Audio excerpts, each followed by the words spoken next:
suspend the rules and pass the bill S-321, the 688 Congressional Gold Medal Act, sponsored by Senator Moran. The clerk will report the title of the bill. Senate 321, an act to award a Congressional Gold Medal to the members of the Women's Army Corps who were assigned to the 6888th Central Postal Directory Battalion, known as the 6888. Pursuant to the rule, the gentleman from Colorado, Mr. Perlmutter, and the gentleman from Ohio, Mr. Davidson, each will control 20 minutes. The chair recognizes the gentleman from Colorado. Mr. Speaker, I ask unanimous consent that all members have 5 legislative days within which to revise and extend their remarks on this legislation and to insert extraneous material into the record. Without objection. I yield myself such time as I may consume. The gentleman's recognized. Thank you. The 855 women of the 6888th Central Postal Directory Battalion, better known as the 6888, were given a mission to sort a 2-year backlog of mail consisting of millions of letters. But these women did more than just sort and distribute this backlog in record time. As the largest contingent of African American women to serve overseas during World War II, the 6888 demonstrated successfully that African American women could and should be included in the ranks of the military. Throughout their time overseas, the 6888 had a motto: no mail, low morale. Beginning in February 1945 with their arrival in Birmingham, England, the 6888 perfected their sorting processes, setting up 3 8-hour shifts running 7 days a week. At peak efficiency, they processed for delivery 65,000 pieces of mail per shift. Army leadership estimated it would take between 6 months and a year to clear the backlog of mail. The women of the 6888 did it in 3 months. The 6888 were then moved to Rouen, France, where they continued their mission, often working in cold, dark, and damp conditions and alongside German prisoners of war and French civilians. Finally, this group of women were moved to Paris, where they remained sorting and distributing mail to American troops through May 1946. In all, the 6888 were estimated to have distributed 17 million pieces of mail.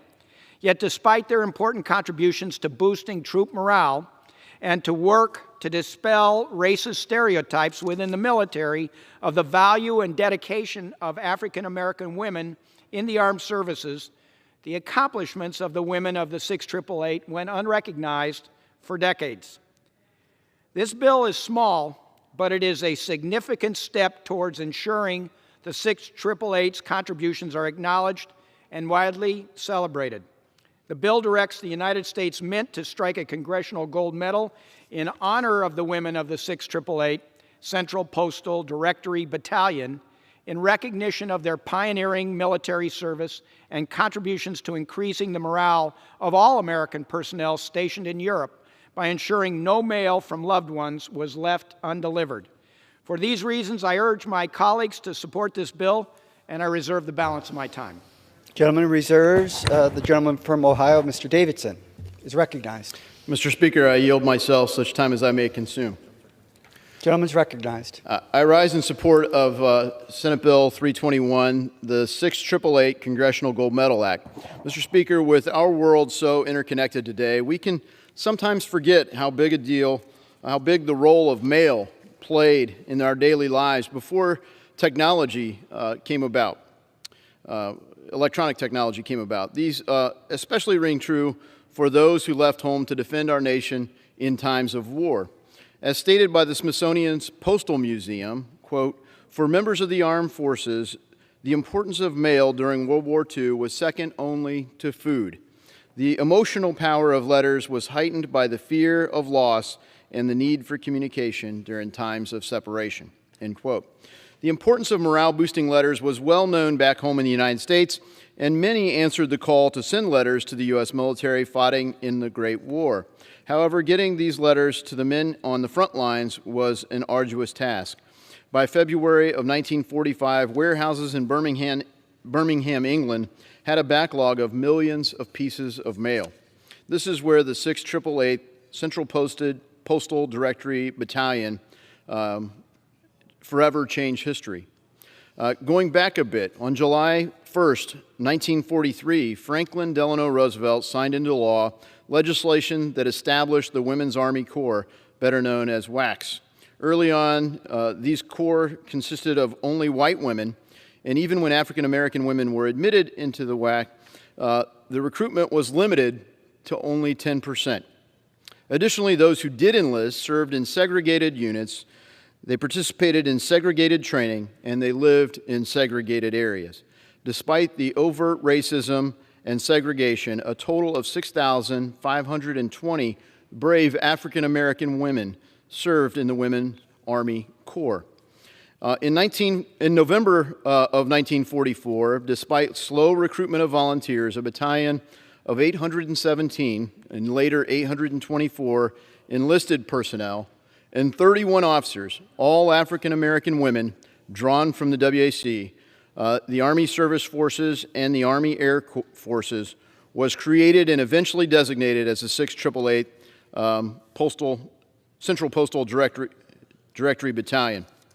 Upon arriving in Birmingham, the unit got right to work, creating an effective process and filing system to track service members and organize, quote, undeliverable mail. They were so efficient that they cleared a 6-month to a year backlog in only 3 months. Spurred on by their motto, no mail, low morale, these brave women cleared an average 65,000 pieces of mail per shift, ensuring that our service members had the ability to hear from loved ones back at home and to sustain the high morale that was needed. Since World War II, the 688 have received the European African Middle Eastern Campaign Medal, the Women's Army Corps Service Medal, and the World War II Victory Medal for their service. Today, we should add the Congressional Gold Medal to this distinguished list.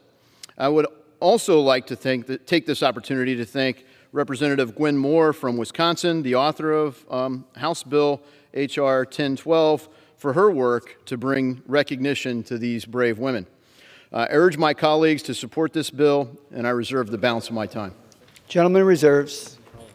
Gentleman from Colorado, Mr. Perlmutter. I'd ask my friend from Ohio, and I thank him for his remarks, if he has any other speakers. If not, I was hoping Ms. Moore would be here, but I'm prepared to close. The gentleman reserves. Gentleman from Ohio.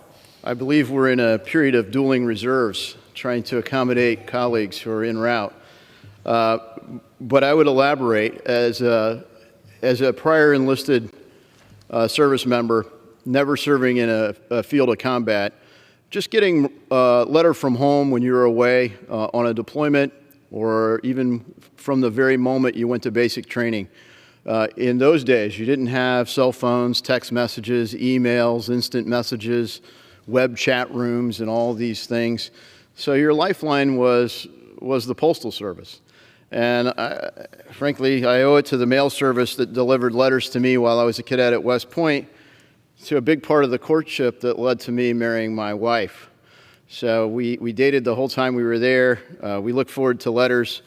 And we did have payphones back then, so you'd wait in line for the payphone that augmented the letters. So it's heroic what these women did, and as we think about other things that have changed, thankfully, the period of time where it was looked upon with skepticism that women could serve in our military, or African Americans, men or women in any other way could serve. The idea that they were segregated in every way through this whole period of history is, I think, shocking to people today. But this was really a key piece of our history in allowing this transition. So I think it's fitting that they're recognized with the Congressional Gold Medal, and I encourage, once again, all of our colleagues to support this bill. I reserve. Gentleman reserves. I thank the gentleman, and I just... Gentleman from Colorado. I thank him for his personal remarks about how important the mail, receiving communication is. These women, there were 7 million people in the European theater during World War II. And there were many names that were exactly the same that they had to sort through. In fact, there were some 7,500 individuals named Robert Smith. And they had to figure out precisely who was to receive what mail. And they did this. And they did this in very difficult environments, and were able to provide the morale that was so key to all of these soldiers and sailors and airmen and women in their service. So I just would reserve and suggest to my friend from Ohio that we close. And I'd urge him to go ahead. Gentleman reserves. The gentleman from Ohio is recognized. I just conclude by saying, yes, I am prepared to close, and I urge my colleagues, all of our colleagues, to support S321, and I yield back the balance of my time. I'm sorry. Gentleman yields back. Gentleman Mr. from Speaker, Colorado. Mr. Davidson, I would just say Mr. Mafume would like to speak, and I'd yield him 2 minutes.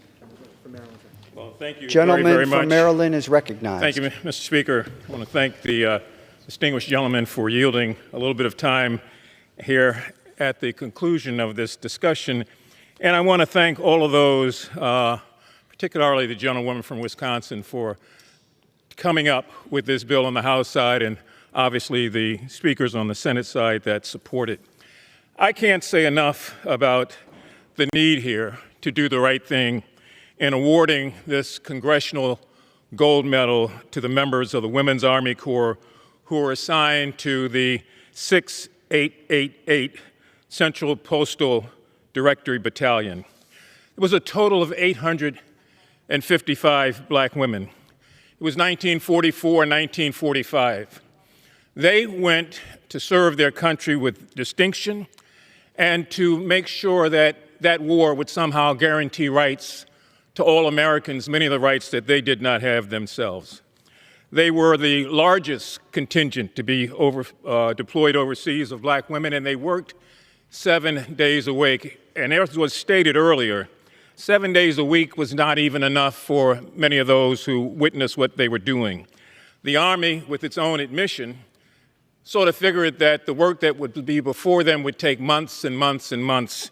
And we all know now, as a result of history, that was not the case. They worked tirelessly to support the mail that was going both ways at a time when we didn't have internet and we didn't have all the ways to communicate today. So I congratulate them as a sterling group. There are just a few that are still alive, well in their 90s today, and I urge passage of this very, very important piece of legislation.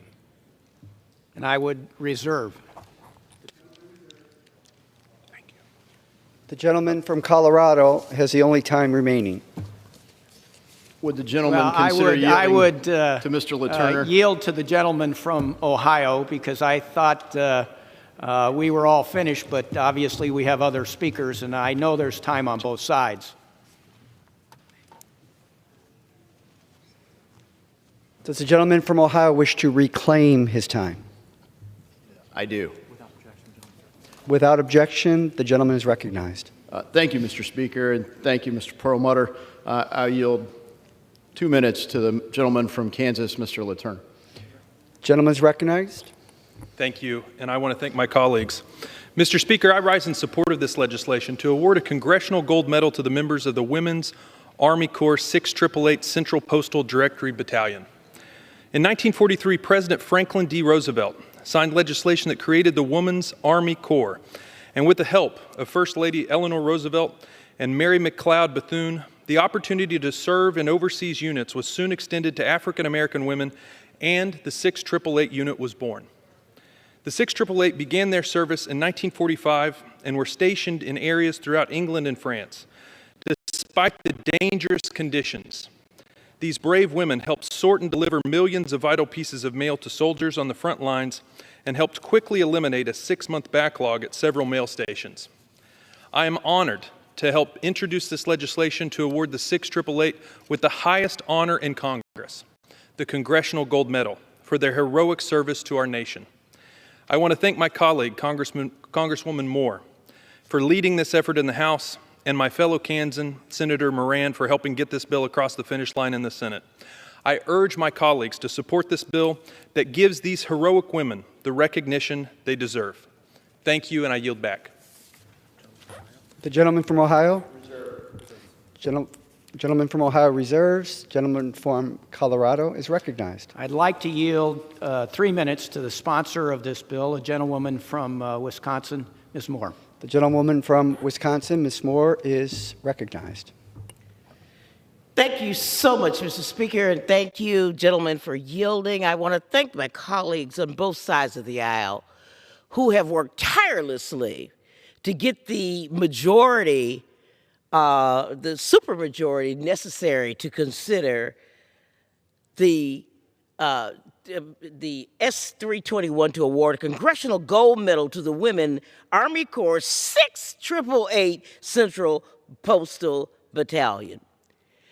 Let me just say that I am so pleased to be a sponsor of this bill, particularly as we end Black History Month honoring these women, and as we begin Women's History Month.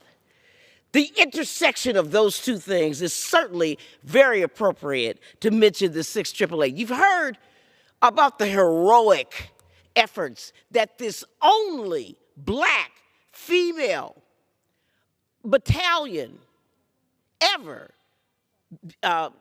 in history that served in World War II is being honored here today. And they're being honored because their heroic efforts enable them as a central battalion for the delivery of post office to give people that little bit of measure of a piece of home when they were away.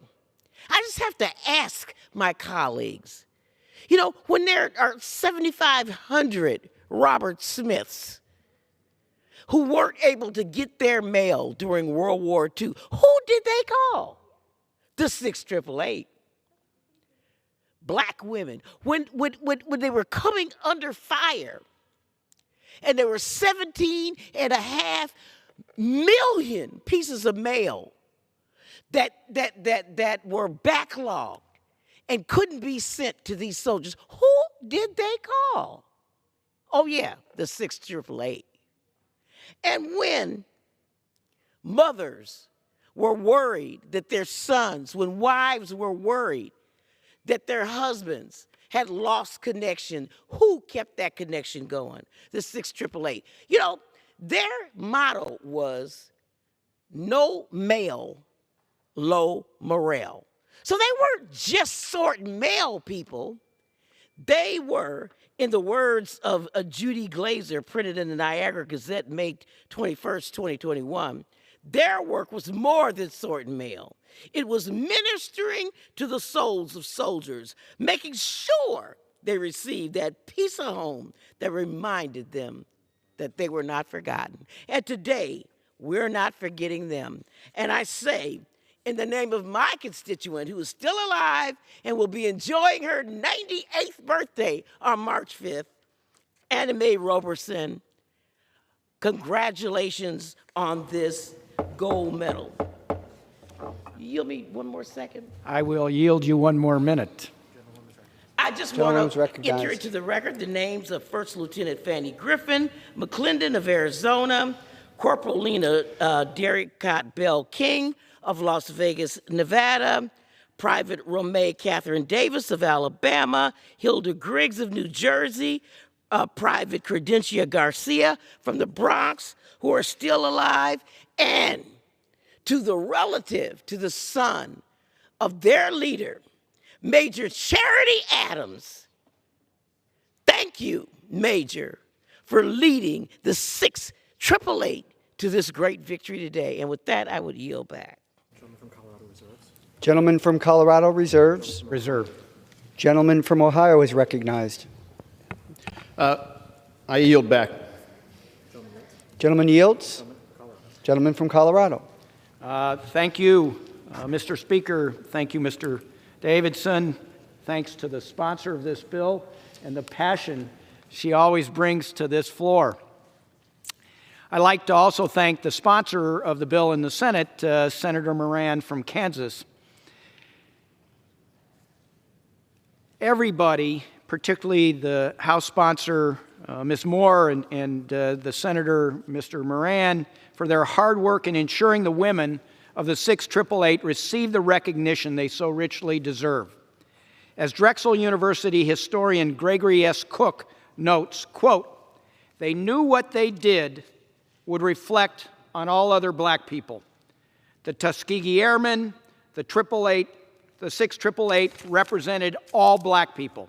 Had they failed, all black people would be seen to have failed. And that was part of the thinking going into the war. The black battalions had the burden that their role in the war was about something much bigger than themselves," unquote. The women of the 6888 fought a battle indeed greater than the warehouses stacked to the ceiling with bags and bags of undelivered mail, and ensuring our nation's soldiers received letters from back home. It was also a battle for equality and for recognition and respect from their fellow Americans. I urge my colleagues to vote yes on this bill, and I yield back the balance of my time. The gentleman yields back. The question is, will the House suspend the rules and pass Senate 321? Those in favor say aye. Aye. Those opposed say no. In the opinion of the chair, 2/3 being in the affirmative. For what purpose does the gentlewoman from Wisconsin seek recognition? I ask for the yeas and nays. Pursuant to Section 3S of House Resolution 8, the yeas and nays are ordered. Pursuant to Clause 8 of Rule 20, further proceedings are postponed.